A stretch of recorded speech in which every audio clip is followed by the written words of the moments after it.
I want you to turn with me in your Bibles to the book of Zephaniah.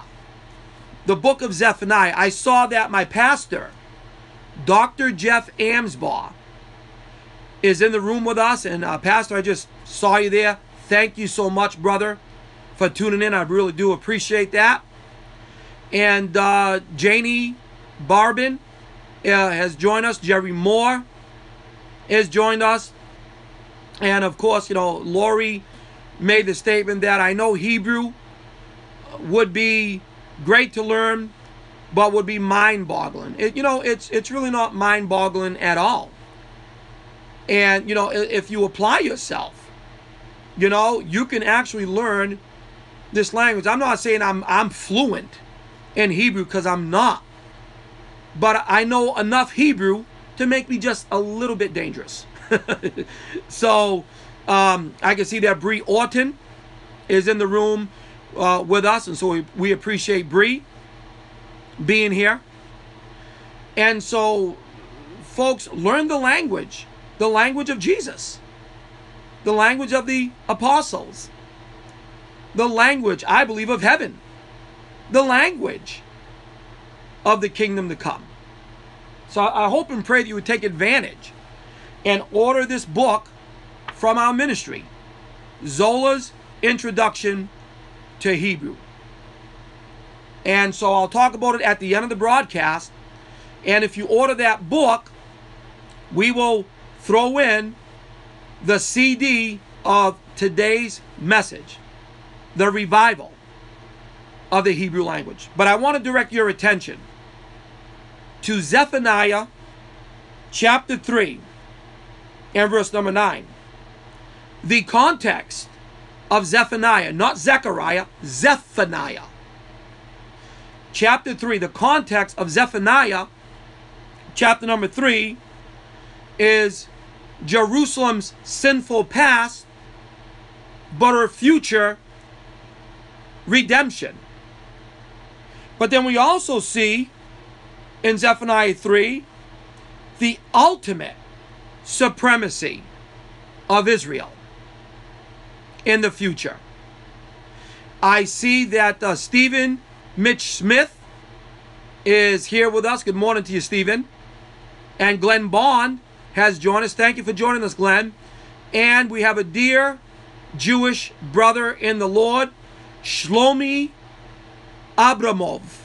I love Hebrew, man. Abramov is here with us. Shlomi, by the way, is Hebrew for Solomon or Shlomo. Shlomo Melech, King Solomon. Melech David, King David. Yeshua HaMashiach ben David ben Avraham, Jesus the Messiah, the son of David, the son of Abraham. Hebrew. It's beautiful, beautiful language. We had our church softball game this past Monday. We had a double header. And, whether we win or lose, I just love playing and I love fellowshipping with other brethren. We played a team, the Ocean State Baptist Church, and just had a great time. But one of the guys in our church did a study lesson, like a 5-minute devotion after the game to our church softball team. And he was talking about listening and obeying. And Matt Barber did a wonderful job doing that. But he used Deuteronomy 6:4. And then he looked right at me and he says, Brother Rosado, you're more familiar with the Hebrew than I am. Correct me if I'm wrong. He says, one of the great lessons and one of the great prayers of the Jews is, and this is the word that he used, and I loved it, man. He blessed my heart when he said the great Hebrew word is Shema.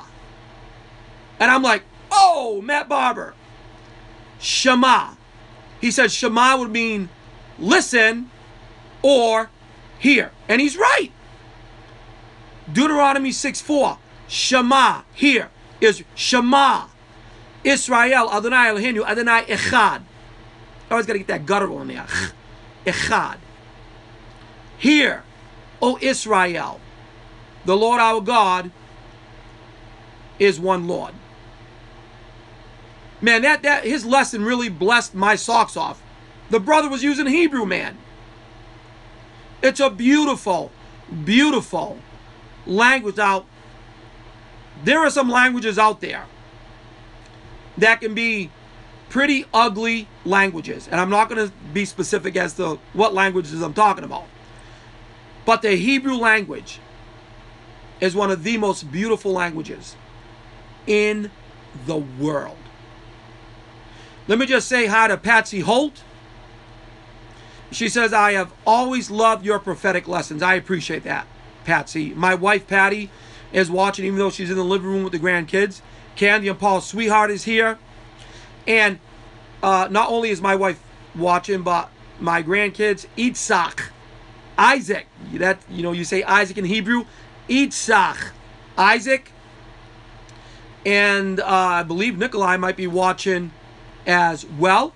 So we appreciate that. Okay. I direct your attention to Zephaniah chapter 3 and verse number 9. Notice what God is saying here.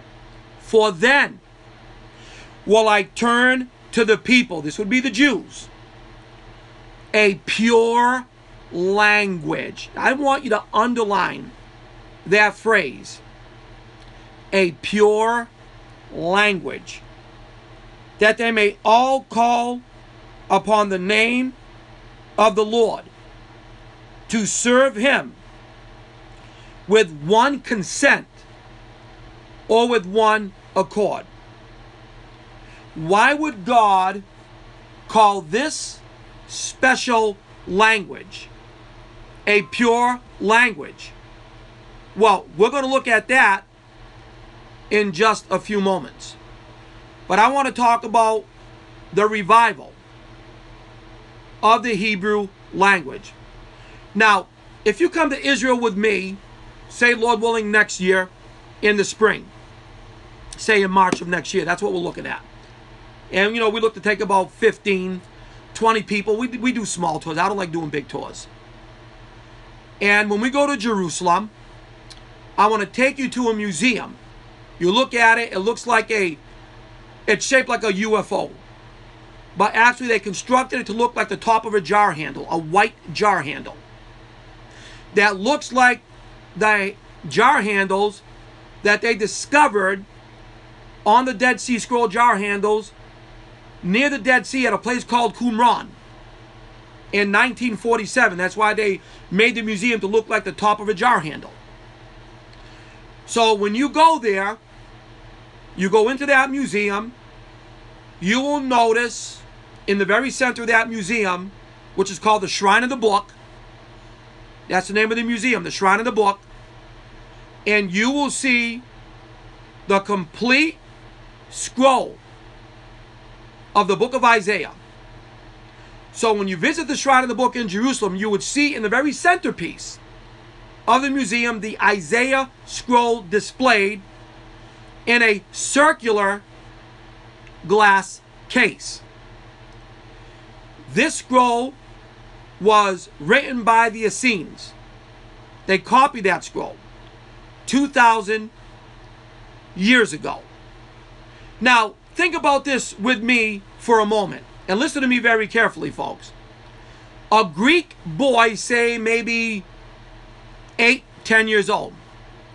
A Greek boy of his age, or an adult for that matter, could not read the Greek writings of Homer in the 8th century BC. Nor could an American or a British boy, or an adult for that matter, read the English of Chaucer in the 14th century AD. But you want to know what's interesting? When I'm at the Shrine of the Book Museum, and I'm looking at that complete Isaiah scroll, I would notice an 8-year-old Jewish boy walk up to that circular glass case, and he is reading ancient Hebrew from the ancient Isaiah scrolls of the Dead Sea Scrolls, penned by the Essenes 2,000 years ago. He could read the Dead Sea Scroll of the book of Isaiah. That's absolutely amazing to me, ladies and gentlemen. How in the world is that possible? If the Greeks couldn't read their own Greek of Homer in the 8th century BC, or an American or the British of Chaucer in the 14th century AD, but yet this young Jewish boy can read ancient Hebrew of the Dead Sea Scrolls, that's amazing. But how is that possible? Because, ladies and gentlemen, biblical Hebrew has been revived from the dead, and it is spoken as the national language of the state of Israel today. How in the world could that be? Well, again, I direct your attention to Zephaniah 3:9. For then will I turn to the people a pure language, that they may call upon the name of the Lord to serve him with one consent. As the Jewish people were scattered worldwide, they gradually stopped speaking Hebrew. After the Roman destruction of the temple in 70 AD, and the Jews were scattered to the four corners of the earth, many Jews assimilated into other cultures, and the biblical tongue died. Now, you think about this with me for a moment. Those Jews who lived in Europe started to develop their own languages. So those Jews who lived in Europe, and they were known as Ashkenazi Jews, they took German, mixed it with Hebrew, and produced a hybrid tongue called Yiddish. Those Jews who lived in the Mediterranean basin, we're talking Spanish Jews. Now, my great-great-great-grandfather, Rabbi Hatikva Rosado, he oversaw a congregation, a synagogue in Mayagüez, Puerto Rico, where my father, August Rosado Sr., was born. There was a large Spanish community there in Puerto Rico. Many Latino, Spanish-speaking people today have no idea that they actually have Jewish blood in them. And they have no idea about that at all. My great-great-great-grandfather was a rabbi there in Mayagüez, Puerto Rico, where my father was born. You had Jews that were in Spain, Jews that were in Cuba of Spanish descent. So those Jews were known as Sephardic Jews. So as a half Puerto Rican, I am a Sephardic Jew of Spanish descent. So those Jews who were Sephardic, who lived in the Mediterranean basin, they mixed Spanish with Hebrew, and they called it Ladino. But because of this assimilation, the Hebrew language became confined only to the synagogues, where it was only used for Torah reading. When I say Torah, I'm talking about the 5 books of Moses: Genesis, Exodus, Leviticus, Numbers, Deuteronomy, or what they call in the church today the Pentateuch. The holy tongue spoken by Jews for the last 3,500 years in the streets of Jerusalem, in the streets of the Holy Land, was now confined. to the synagogues. But the rabbis were not familiar with the prophecy of Zephaniah chapter 3 verse 9 that prophesied that the Hebrew language, as we say Ivrit, that's how you say Hebrew in Hebrew, Ivrit, I-V-R-I-T, Ivrit. Zephaniah 3:9 prophesied that Ivrit will one day be revived. It will be restored as the daily language of the Jewish people. And folks, that is the case today. But you want to know something?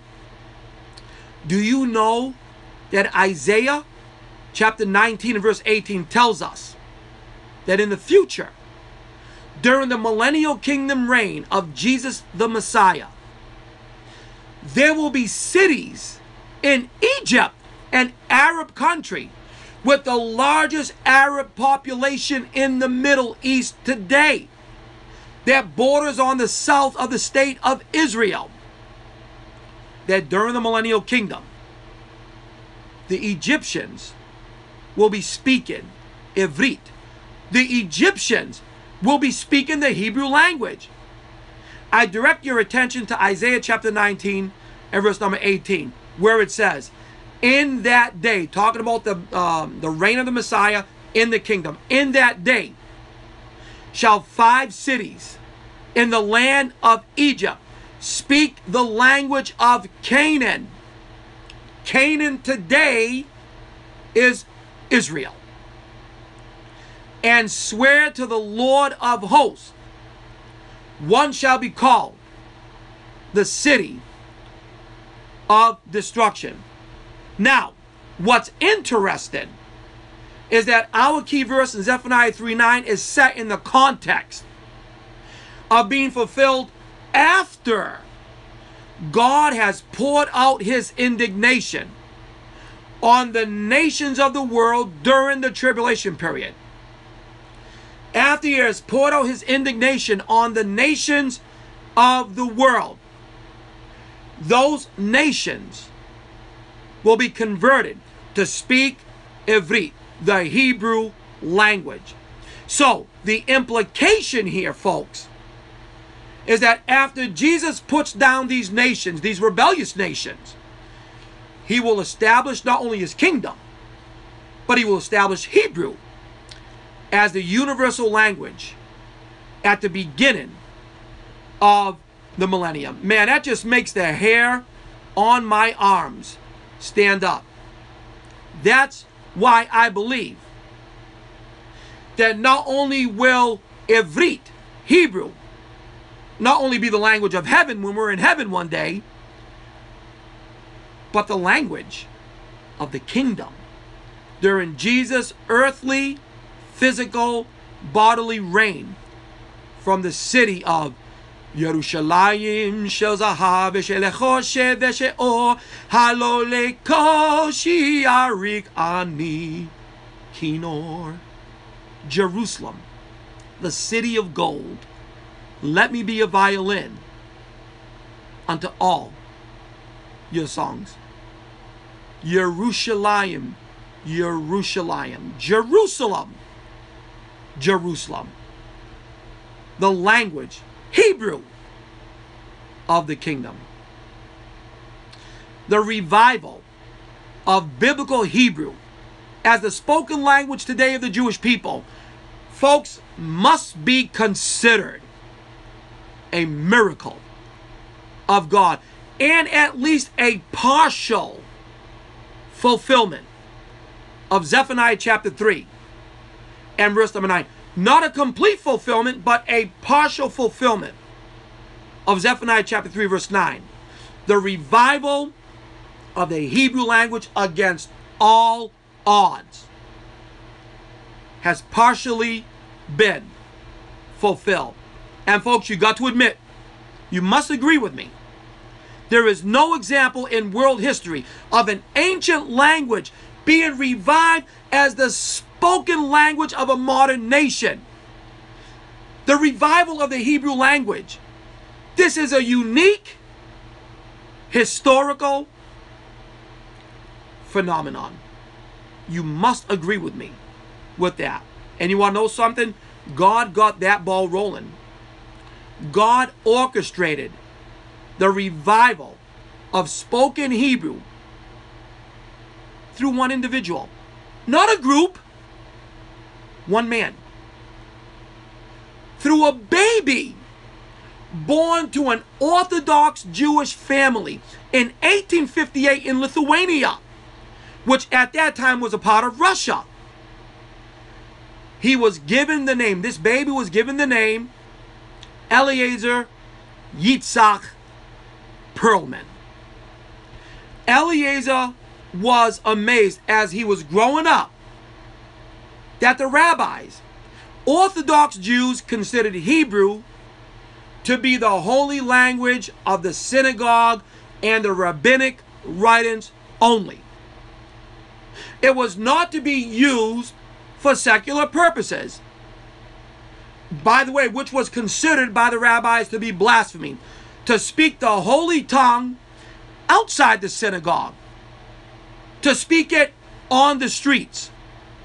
This was anathema to the rabbis. This was anathema to the Jews of Eliezer Yitzhak Perlman's day.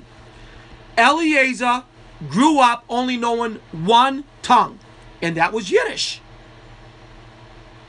The language that was put together by the Jews of Europe. They mixed German with Hebrew and produced a hybrid language, and they called it Yiddish. So Eliezer grew up with Yiddish as his natural tongue, as his natural language. But he believed that the Hebrew language should be revived and that the time to do it was now. But the rabbis were not on board with him at all. And they even got to the point where they wanted to lynch this guy. One rabbi by the name of Moshe Lilienblum, he died in 1910, and he was considered the dean of Hebrew back in his day. He made this statement, and I quote, "Hebrew's time has passed, and it no longer has a purpose or a task in Jewish life." What he's saying is that we're just going to keep it as the language of the synagogue, the writings of the rabbis. That's it.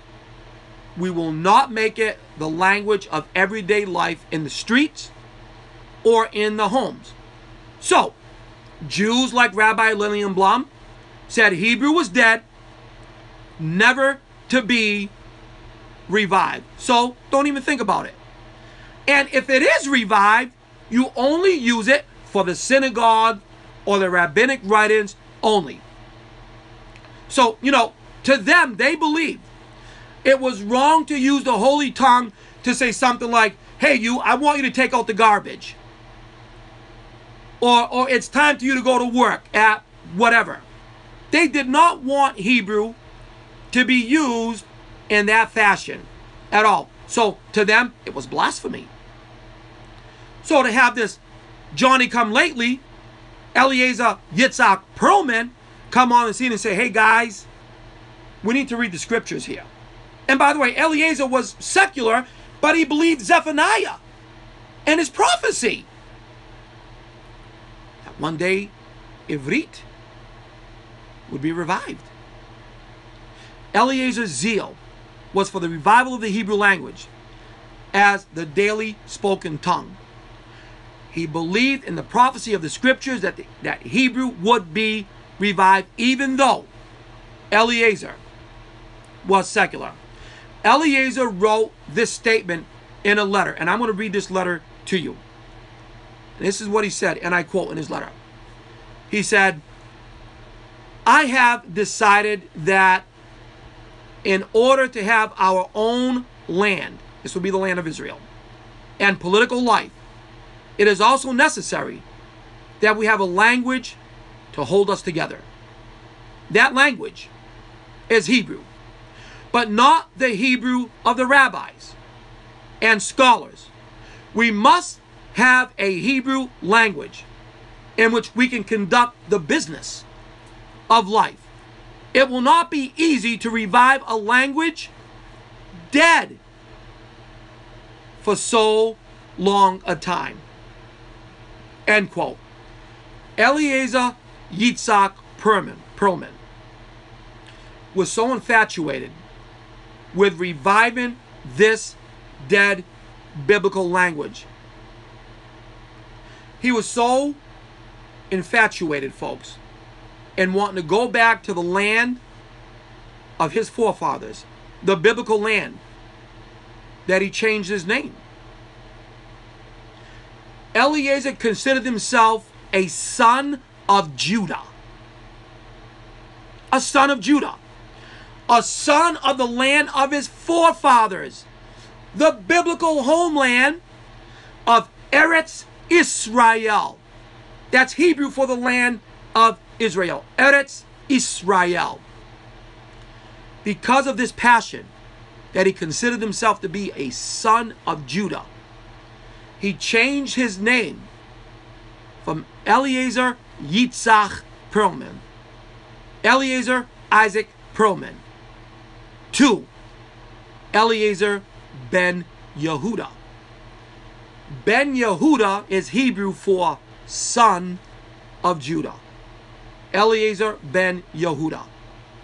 Eliezer, son of Judah. Ben Yehuda. Eliezer ben Yehuda, against all odds, single-handedly revived the Hebrew language despite the serious oppositions by the rabbis, and even saw jail time when he made Aliyah to Israel. Aliyah is a Hebrew term that simply means to go up.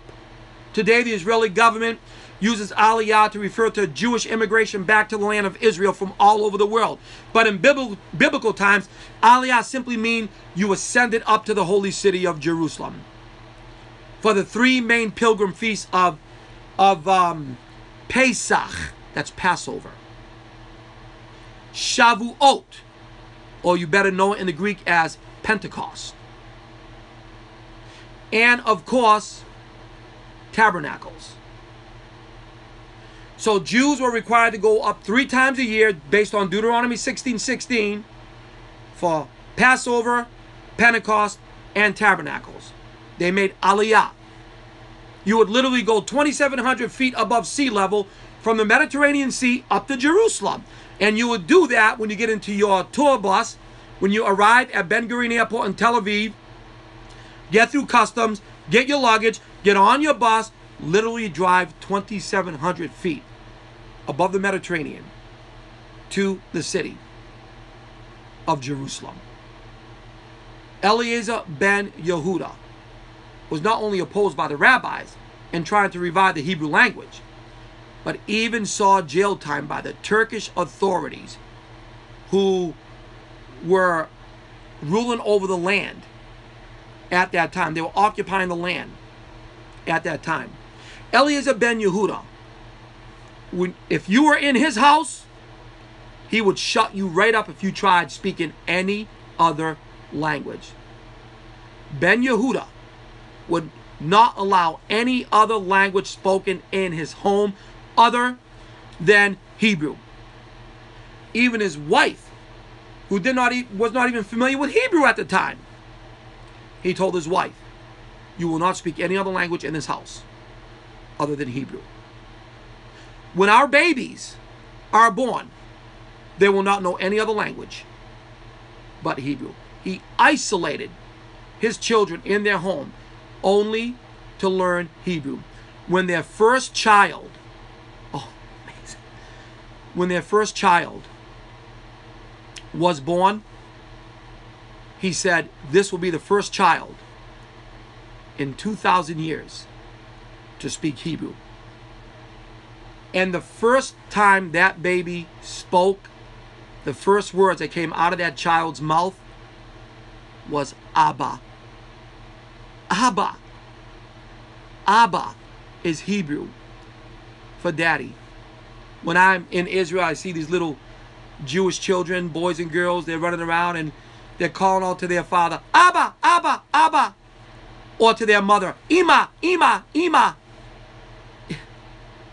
And when I hear that from children, folks, I'm reminded of Zephaniah chapter 3 in verse number 9. I get emotional, man, because I'm hearing with my naked ear when I'm there in the Holy Land the Hebrew language revived by one man, Eliezer ben Yehuda, because he believed in the prophecy as a secular Jew of Zephaniah chapter 3 and verse number 9. Ben Yehuda will only allow Hebrew spoken in his house. And he said, you know something? He says, I have 2 regrets in life. The first regret is that I was not born in Jerusalem. And the second is that the first words I spoke were not Hebrew. This man had a passion to revive that language. Since the Roman destruction of Jerusalem in 70 AD, and the Jewish people dispersed to the nations worldwide, and as they wandered from nation to nation, being persecuted, they always prayed this in Hebrew. Lashana haba'ah beYerushalayim. Next year in Jerusalem. Next year in Jerusalem. But they never dreamed of Hebrew coming back to life. You want to know what's even interesting is that even the father of modern day Zionism, the one who said we must have our own homeland, back in the biblical homeland of our forefathers. This man was from Vienna, a Viennese Jew who was a reporter covering the Dreyfus affair, a French Jewish military officer who was charged, or actually trumped up charges, of espionage. This man was a reporter, covered the Dreyfus affair, saw the persecution of Jews in Europe. He says it's time that this nonsense stop and that we have our own homeland. Folks, I am talking about the father of modern day Zionism, Theodore Herzl. Patty and I went to Mount Herzl Cemetery in Jerusalem, went to Theodore Herzl's grave, a beautiful black marble tomb with his name written in Hebrew in gold, Herzl. And I took a stone and I laid a stone on the top of his tomb, as is the manner of Jews today. As a matter of fact, they've been doing that for 2,000 years. This man, Theodore Herzl, said he considered the revival of the Hebrew language, you ready for this? Quote unquote, to be unfeasible. Theodore Herzl, the father of modern day Zionism, who said, I'm the one that founded the state of Israel, said, I consider Hebrew to be unfeasible and preferred German instead. Other Jews advocated Yiddish. But you know something? Wow. When Eliezer ben Yehuda confronted Theodore Herzl about the revival of the Hebrew language for the new Jewish nation of Israel, Herzl wrote this in his diary, and I quote, I also met a young fanatic. He's talking about Eliezer ben Yehuda. I also met a young fanatic who tried to convince me that what our movement needs is to adopt Hebrew as our national language. It is, of course, ridiculous. End quote. Even somebody, ladies and gentlemen, like Theodore Herzl said, this is preposterous. This will never happen. Hebrew will never be revived.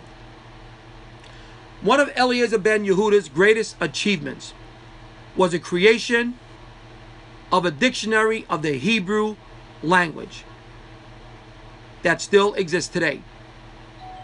And in 1921, his greatest victory came when the British government, after they defeated the Turks and were occupying the Holy Land, the British government recognized 3 official languages for what would later be the creation of the State of Israel, which would be English, Arabic, and Hebrew.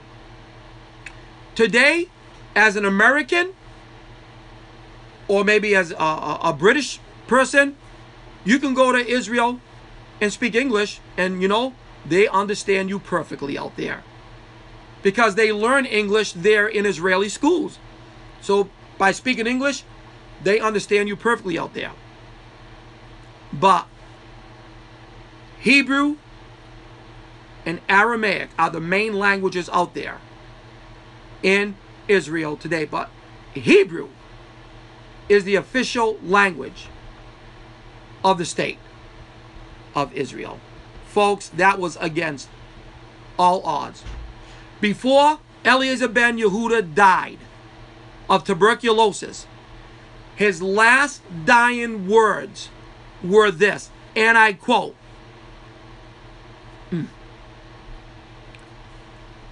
"Hebrew makes me rest," end quote. He was 64 years old when he took his last breath and made that statement, his very, very last words. Hebrew makes me rest. He even created a new Hebrew word for soul, nefesh, N-E-F-E-S-H, nefesh. There's an organization out there in Israel called Nefesh Shel Nefesh, soul to soul, in which they invite young Israelis or young Jewish people from all over the world to come to Israel to visit the land in hopes that one day they would make aliyah to the land of Israel. Folks, as of 2013, there were about 9 million Hebrew speakers worldwide, of whom 7 million speak Hebrew fluently. Today, Eliezer ben Yehuda's grave is situated on the lowest slope of the Mount of Olives in Jerusalem. And his tombstone reads this: Eliezer ben Yehuda, reviver of the Hebrew tongue and composer of the great dictionary, dead in Jerusalem on the 26th day of Kislev in the 6th year of the Balfour Declaration. The man who single-handedly revived Hebrew. God used that man to do exactly that, despite the persecution from his own people, from the rabbis, was even thrown in jail by the Turkish authorities. Yet he remained faithful to his passion and believing in Zephaniah 3:9 that one day the Hebrew language would be revived. And today you hear Jewish people in Israel speaking that biblical tongue. It's the official language of the Jewish state of Israel. But why does Zephaniah 3:9 call Hebrew a pure language? I asked a rabbi this in Israel when we were over there. And he said, "Sir, the reason why it's called a pure language is because there are no cuss words in the Hebrew language." If you hear an Israeli cussing today, that's because he's using the English language or the Arabic language.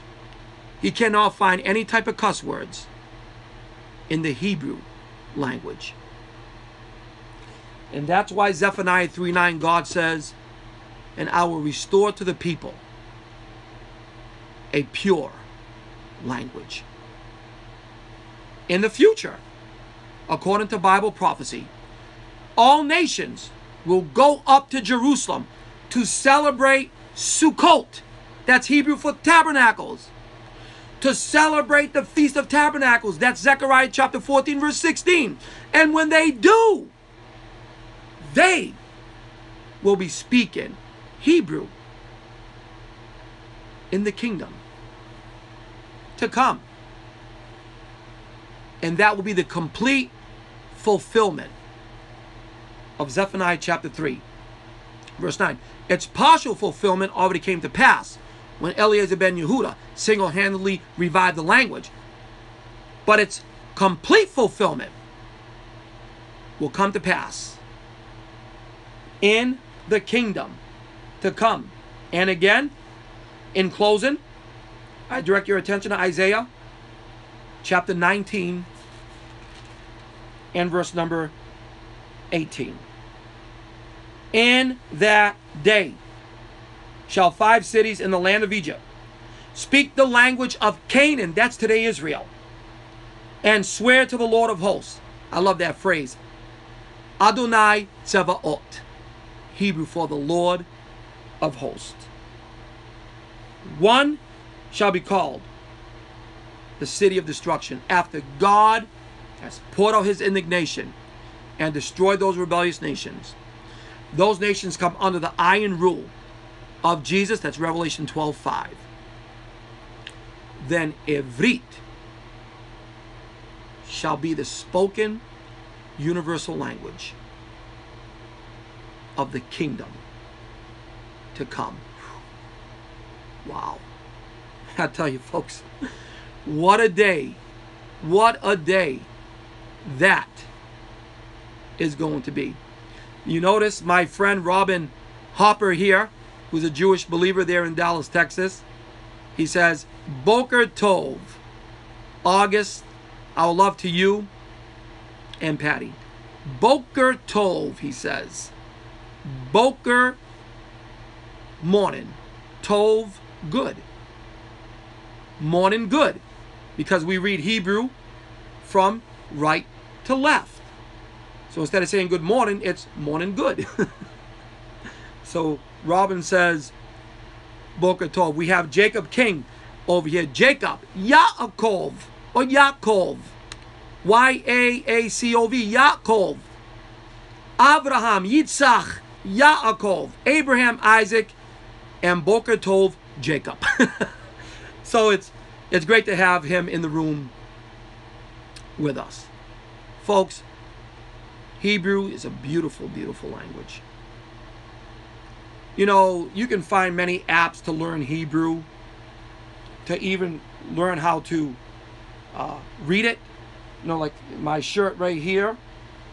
Muhshim Azar. Danger Mines. You know, you see these signs all over the Golan Heights in the north in Israel, which is a buffer between Syria and Israel. Because of the 6-day war, you still have active mines there. So they place all these signs there, danger mines. And I had to get the shirt. It was explosive. So it's a beautiful language, folks.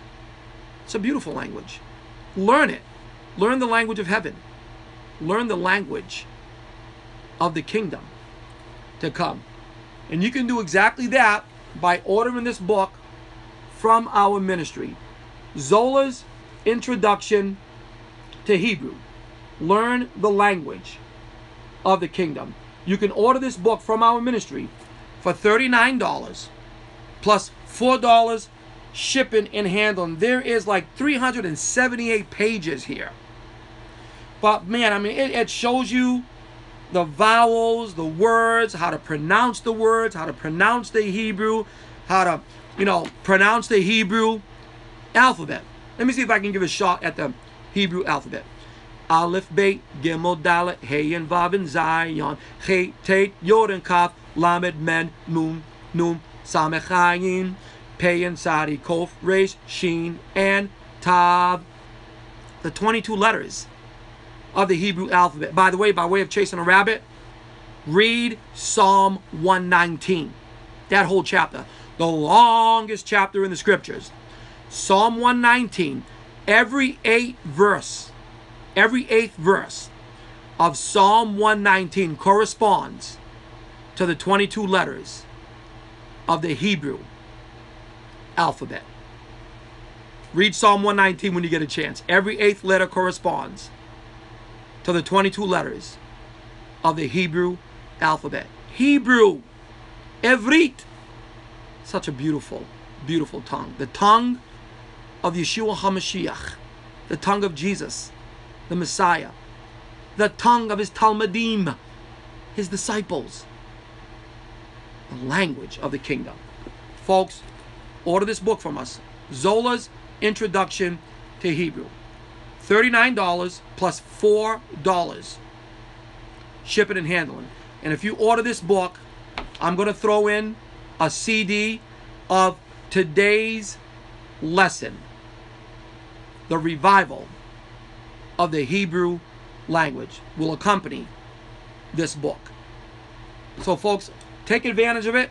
Go to my website, todayinbibleprophecy.org, and go to the bottom of the page, hit the PayPal button, and all you simply have to do is type in Hebrew Study Book. That's all you need to do. You don't have to put all that in there. Just Hebrew Study Book. $39, and then don't forget to put the $4 shipping and handling in the shipping and handling box. Send that to us. We'll get it. We will make sure that book goes out to you, and we will make sure we send today's CD study of the revival of the Hebrew language. And I know, folks, that this will be a blessing to you. While you're there at my website, sign up for my newsletters. They go out every single week. And you can check out the video or audio there. Check out my speaking schedule. Navigate around the website, our doctrinal statement. Everything is on there. And again, you can help support our ministry by going to that same PayPal button. And we have those who support us at $20 a month, others who do it periodically, and others a one-time gift. You can also mail your support or mail your order for this book to Today in Bible Prophecy Ministries, 55 Pleasant Street, Apartment 2, Lincoln, Rhode Island, 02865. Don't forget to follow me on the social networks. Here on Facebook, it's public. These live streaming videos are public. Look at all of my breaking news stories on Twitter. Just go to August Rosado at Bible_prophecy there on Twitter. And look at all of my videos on YouTube. All of my Bible prophecy teaching from Israel, from Rome, from Petra in southern Jordan. All of my Bible prophecy teaching videos. And the audio of all of my teaching here on Facebook, the audio goes up on Facebook as well. So let me, hopefully I'll be able to do it this time. Let's see here. Okay, let's see if we can. Hold on now, come on. Trying to, nope, it's not what I want. It is unbelievable. All right. So guys, don't forget, visit the website, and hopefully you will be able to check out all of these things. I'm on it right now. And